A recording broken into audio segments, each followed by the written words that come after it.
Right, hi everybody, this is the third in the video series of hints, tips and advice for beginners. Now in the last video I covered the stance and addressing the board. Caused a bit of controversy among some of the dart players out there, and what I want to do today is I want to talk a little bit about the mechanics of it, to try and explain what I was trying to get at.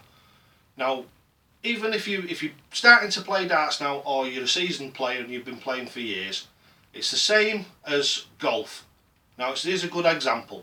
You can go and get a set of golf clubs, get onto a golf course, a municipal one, and just start whacking at the ball. The chances of you getting it anywhere where you want it to go are very slim, and it's exactly the same with darts. All that's different is the degree. When you whack a golf ball, it goes somewhere into the distance, and you go and pick it up and it could be 20 yards away from where you want it to be. Exactly the same with darts. When you throw a dart, if you're not actually throwing the dart correctly or in a good mechanical way, then the dart is not going to go where you want it to go. And this is what all us dart players are trying to achieve, is to get that dart to go exactly where we want it to every time. Now, if you stand on the hockey, and what I'm going to do is I'm going to demonstrate a different darts throwing style, which I've actually witnessed myself on darts tips and advice. This is more exaggerated, obviously, to make a point, but if you get the dart and you aim it at the board, and then as you're going to throw the dart, you move back, you move your arm forward, you move it across your face, and you throw it at the dartboard like this. And I have seen people throw darts like this. Now what's happening there is you've got to get every one of those elements absolutely pin perfect every time for that dart to land in the same spot. So if you're doing this, you've got your arm is moving across instead of moving in a straight direction, it's moving across your face, which makes it so you've got to move your face out of the way to try and attempt to keep your arm in a straight line, which means that as you're doing that, your elbow is naturally pulling in, so as you go to release, the dart is going off in a strange direction.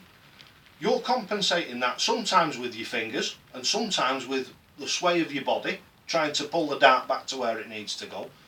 Now what I was trying to explain in the last video is, if you get a good stance on the hockey and you get a good arm action, what you've got to do is good arm action, keep yourself straight, keep this all nice and still.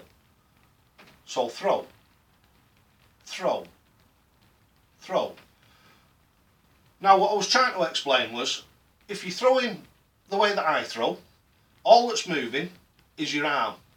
So you've got, in theory, two elements to think about, which is your arm and your release.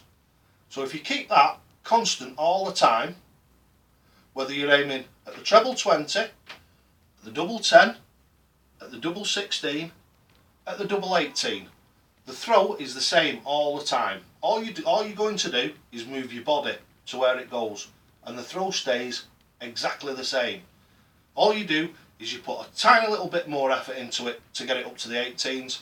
When you go down for the 16s, what I do is I adjust my body position to throw downwards and try and keep the arm action consistent all the time.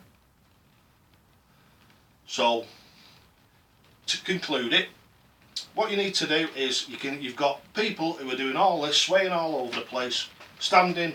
Obviously some people have got to stand like a boxer because of medical conditions, but if you're perfectly fit and what have you, and you can twist your body, then if you try and throw the way that I'm attempting to show you is a good way to throw, and if you think what I'm saying is common sense, then have a go at it. You can't lose anything, but like anything, it's uncomfortable to start off with, but it will become second nature and it will improve your darts. Thanks for watching.